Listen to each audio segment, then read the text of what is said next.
Hello, this is Dr. Satyam from Singapore. I'm a Yoga Ayurveda therapy consultant and working here as a clinician for Yoga Ayurveda and integrative medicine experts. So what I'm going to talk about here is the strategies which Singapore has been following for COVID-19 and where do Yoga, Ayurveda and integrative medicine basically stand. The moment we start talking about COVID-19, it's a general understanding which we all need to again go back into the recap, where we understand that coronavirus disease 2019 is not just that it has this is the first coronavirus. It has came many years ago, where we see the history of SARS, we see the history of MERS, and finally we are in the stage in the condition of COVID-19. So Singapore has been affected by SARS in 2003, and Singapore was somehow knowing how the entire virus starts getting transmits. And during MERS also there was few cases, although the cases were not so bad as what we can see now in 2019 COVID. But Singapore was knowing that in that way that how and what has to be done. So the DOSCON level, which were what we talk about, is the green DOSCON level, the orange DOSCON level, the red DOSCON level. So in a very early time, when Singaporeans went to China for celebrating Chinese New Year, at that time itself, when China announced somewhere near the 12th of Jan or 21st of Jan, they found that from the wet market, corona is moving. So Singapore started working on contact tracing. Although Singapore is a very small island-based country and most of the business is basically based on exports and imports, and people do travel here. It's a very cosmopolitan city, and almost 80% of Singaporeans travel all around the world. So it was very difficult to really close the city in the initial stage at any point of time. And if you really look into the way how Singapore has really worked into even shutting down, it was last option for which they shut down. Like Malaysia shut down, Indonesia shut down, Thailand shut down, India shut down. So finally everyone has shut down. So Singapore has to shut down.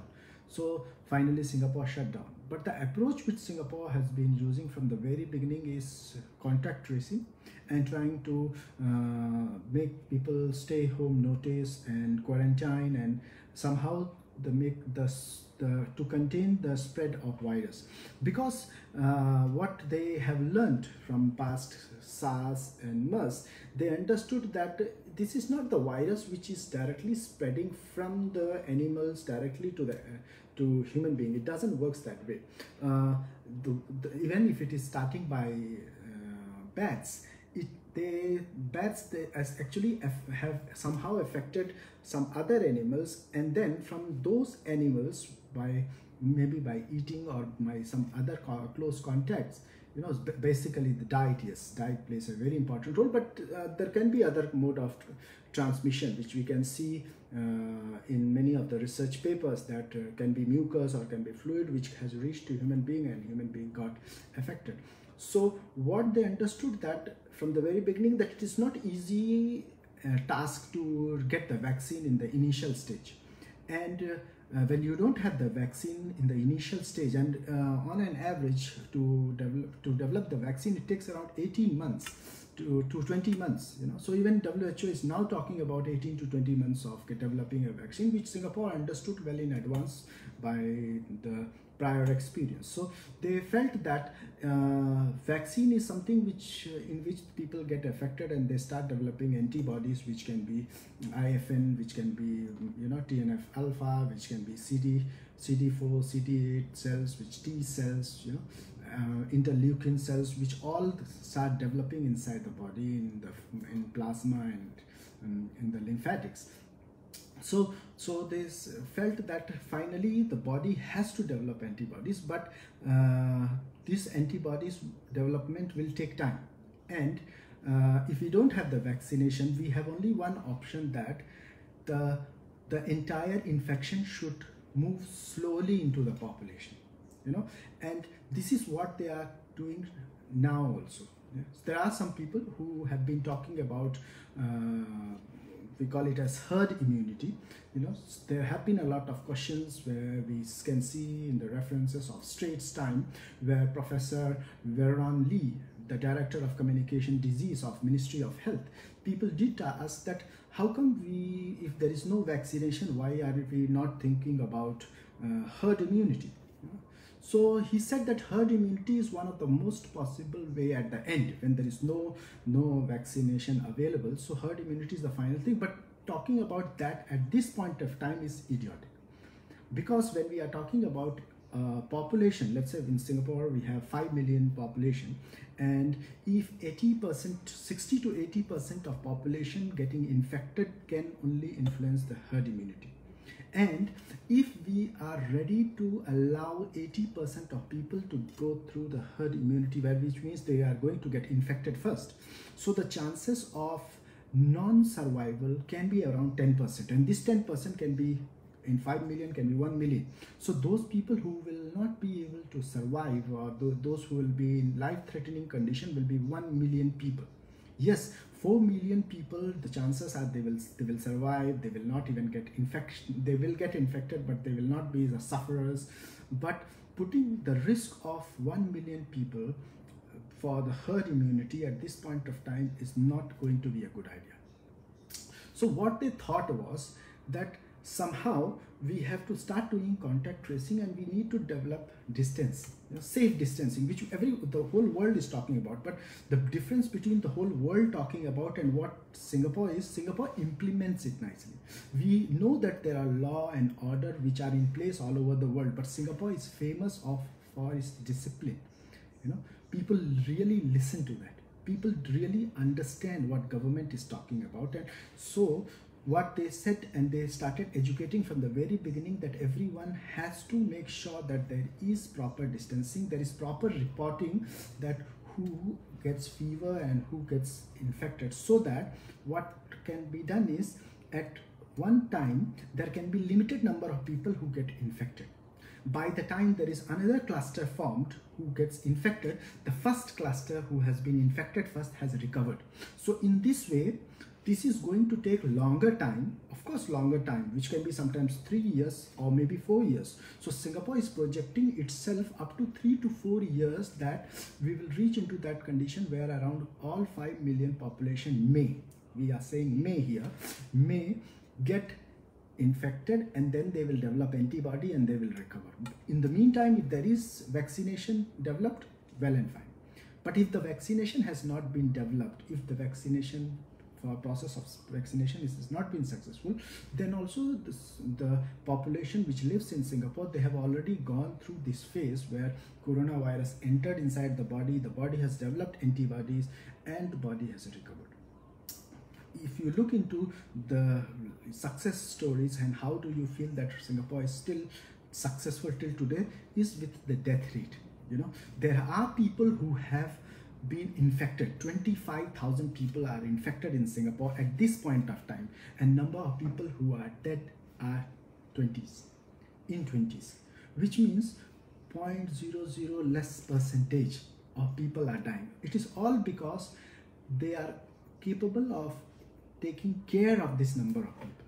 So what they feel that if there are 25,000 people get infected, and then we are able to discharge them, by that time, let's say if bad luck another 25,000 people come again into infection, they will be able to overcome from this problem again, then again. So in this way, slowly what is happening is people are getting infected, but people are recovering. So in one way they are developing immunity by themselves. So in one way they are actually getting a fine kind of vaccination process by themselves. But this is supposed to be very disciplined. You know, that's the reason why Singapore, although they have done shutdown, but it was not a complete shutdown. We call it a circuit breaker Although the whole world is talking about lockdown where nobody can go out, Singapore has not done that. Singapore has not done lockdown even for one day. What Singapore has done till today is they have limited the number of business in such a way that things can still move, some amount of economy can still move, but that is called a circuit breaker. So what altogether they are trying to do at this point of time, of course a lot of research is happening to find out what kind of vaccination can be developed, but that's not the only way what they are looking for. On the other side, when people did ask about what about antiviral therapy, why are we not thinking about antiviral therapy? Because what they understood that when we started giving treatment of MERS and SARS, which are also coronavirus family, including COVID-19, what they found that interferon alpha, lopinavir, ritonavir, ribavirin, so all these medicines were given, and then there were a huge amount of side effects which includes diarrhea, nausea, vomiting, liver damage, and other adverse reactions, which might be more dangerous, when they in this condition. So one side we are thinking of recovery, and on the other side, if this kind of conditions start developing, which can be because of the combined therapy of lopinavir or ritonavir combinations, so then it will be quite dangerous. So altogether, what is left? If we look into the things, what are left? We are left with general oxygen therapy. We are left with ventilation, we call it as mechanical ventilators. We are left with fluid management. We are left with certain small amount of steroids, not actually a huge, because steroids also decreases the immune system. So we can only work with a small amount of steroids for the inflammatory damage that do in the lungs, So the entire thing was not really helpful when we talk about antiviral therapy. Same thing when we started talking about plasma, plasma transfer. So plasma transfer, when they started following the amount of immune sections which were developing and multiplying rapidly, this was giving another immunoshock, which can create another problem, where abnormal laboratory findings were found. So altogether they found that yes, in some cases chloroquine can help, in some cases these are all subjective. In some cases chloroquine can be helpful, in some cases antiviral therapy can be helpful, in some cases you can use plasma therapy, but this is not a complete process. Finally, the only thing which is left at the end is either you go through very slow process of protecting the population so that they will get infected. There is no doubt about it. They will get infected, but the infection here is either you will be a carrier or a sufferer. So when we are talking about carrier, yes, we are danger to other people. It's not that if I am not a sufferer, I am not, this is not a problem. If I'm not a sufferer, it's not a problem to me. But if I'm not a sufferer, there are many people who have no symptoms, but they are transmitting it to others. And those people who are sufferer are because of these carriers. So, but what Singapore is looking now is if most of the people, they get the infection, but they don't suffer, they may carry, but they don't suffer. And like this, slowly in the interval of 3 years to 4 years, people do develop herd immunity. That will be a very good thing if we don't have vaccination. But if we have vaccination, then of course, yes, vaccination will be the most effective way of getting this. Now talking about yoga here and Ayurveda here, TCM here. So at this point of time, government is very much into understanding that how we can increase the immunity, which they don't say and nobody says in this point of time, and there is no such clinical trial that a person has been exposed to coronavirus and has been taken some medicine like any Ayurveda medicine or yoga therapy, and then he is being exposed and he doesn't get infection, because there is no such study. But yes, there have been certain studies that people might have been exposed to some corona patient and they have been brought to quarantine, and then certain herbal medicines which might be yoga or Ayurveda or TCM that has been given. And finally, these patients, they didn't become sufferer. they just they have been a carrier for a few days, and after 2 weeks or 3 weeks these symptoms became negative and the test became negative. So altogether what government says that as long as anything which is helping you not to be a sufferer is fine. They are very positive towards exercise, they are very positive towards yoga, they are very positive towards natural healing. That's the reason why in this entire lockdown, let's not say lockdown, circuit breaker time, what government has said that each and every individual is free to go to park. They are free to go to park, they are free to do exercise as long as they are not socially interacting. You can go alone, you can do your exercise, you can do your cycling, and then you can come back home. So there was no such thing where anyone was restricted inside the house for not doing exercise. Yoga, exercise, any kind of physical activity was very much welcome. On the other side, Health Science Authority, they have never given any restriction for any kind of supplements which can be of yoga or which can be Ayurveda or lithium. They allowed the supplements to be available in this circuit breaker time also, so that there can be easy delivery, so that people can consume them and they can work from that. Of course, physical interaction has been always restricted because this is the common thing which has been found, that this virus travels very fast, and because the transmission is the biggest problem, because the number of facilities what we have in any country, not only in Singapore but also in India, also in Europe, also in US, the facilities what we have with the, if we compare the facilities what we have with the transmission, has been extremely high, and this makes our entire health system collapse. And this collapsing of the immune health care system creates more and more death rate. So this is the strategy what Singapore has been continuously following, that no matter whatever happens, we cannot stop infection, we cannot 100% prevent infection, but we can delay the infection. As long as we are able to delay the infection, so that at one point of time less people are infected. Less people here means below the capacity what they have. Let's say if they have the capacity of 30,000 people, they should have 20,000 people to take care of.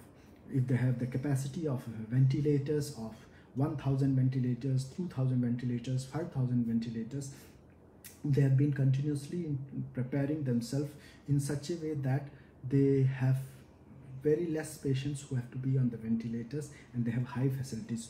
They have converted the entire parking lot for general patients, so that the ventilators and other ICU has to be taken care of. On the other side, they have been continuously taking care of these people who are COVID-19 diagnosed patients for their diet in such a way that their health doesn't goes down. So these were the major aspects on which they have been doing. Finally, the last, how we understand that it is not transmitting, or how we control that it is not transmitting. It's called as the best method is fast tracking. If you are not tracking fast, the clusters which will be formed will be very high. This is all about clusters, how many clusters you are making at one time. So we have seen that many countries have made apps, but Singapore was the first one who made that app, which is contact tracing app, which was somewhere around April. Although after that, India also developed an app called as Arogya Setu app, and US also developed app, but Singapore was the first one who developed that app. They are still working with Android and iOS, that how it can be embedded inside the phone by automatically. There are some technical problems, but it is continuously working on that.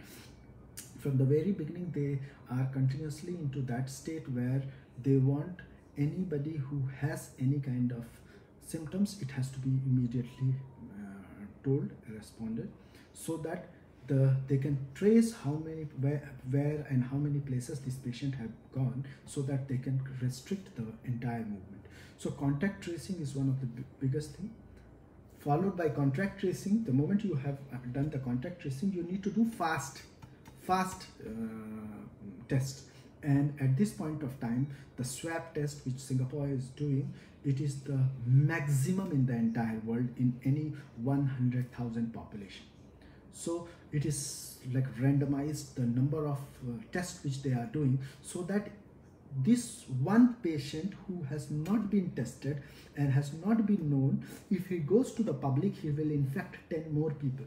So this will create a big lapse on the medical system, and then we will not be able to give that amount of service. So the entire testing and contact tracing both has been the important key factors by which we have been working on that. Although if you look into the number of people who are still getting diagnosed in Singapore for COVID-19, these are not people who are developing community transfer, especially among Singaporeans.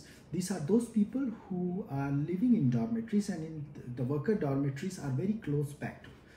Very close packed means they are interacting to each other, and in one place there are more than 1,000 people who are staying. These are constructor workers dormitories. So it is more likely to be well known that once the coronavirus reaches into these dormitories, almost 90% of people will get diagnosed with that. So when we see the number of people who are getting infected every day, so 98% of people are dormitory people who are confined to one place. So even though we see every day there are numbers going on, but we are not really worried about that, because we know that these people are here and they are confined. So at the end of the day, what will happen is everyone is having coronavirus. So we have to just isolate them, and finally when the cycle of 21 days, 14 to 21 days is completed, they will get discharged. From past 2 days, the number of people who are getting diagnosed with coronavirus, let's say yesterday was 700 plus, but the people who were discharged were 1,200. So you can see that how it is effective, that the number of people who are getting diagnosed are lesser with compared to people who are getting discharged. So this shows the success. On the other side, when we are talking about Singaporeans, people who are permanent residents or Singaporeans, or those who are living outside the dormitories, so the number of cases who are now new are not even 5, 4, 3, 2, sometimes 1. So in the community now, the transfer has been very, very less. And these people whom we are talking about, 1, 2, 3, 4 or 5, these are those people who are Singaporeans, and they are helping these dormitory people to recover. So it is likely to have that there might be cases when virus may slip out, and it will also affect the healthcare workers, although the PPE has been well arranged. So Singaporean government has understood the entire thing so far to this level that there is no point in waiting for the vaccine to come, so and we can do something. There is the only thing what we have to do at this point of time is do contact tracing fast, do more and more tests. The more and more tests will help us to know more and more people who are getting infected, and the moment they get infected, put them into an isolating place and keep it low, so that if we get vaccination, it is well enough. If we don't get vaccines, then also slowly, not in a very short interval of time, but maybe around 1 year, maybe in 2 years, maybe in 3 years, not less than 3 years, honestly speaking, slowly people will go towards herd immunity, and that herd immunity itself is it will work as a kind of vaccination. So that's the entire technique. Along with that, we are still waiting to see how they are going to open for yoga and Ayurveda things in person, because online, of course, as different part of the world, online things are going on. So in Singapore also, online yoga techniques, online consultations, online things are still going on. But when it comes to offline, yes, we are waiting for the entire answer on 2nd of June although the circuit breaker has been tighter, but the way they are also releasing or relieving the tight circuit breaker is also very systematic. The way how they now they have opened only those people who were which are along with essential service, some eating services, etc. The even the this is the time of the festival of Hari Raya, Eid. So the way how it has to be programmed, how it has to be done is also well explained, so that we don't have big clusters at one time, big gathering at one time.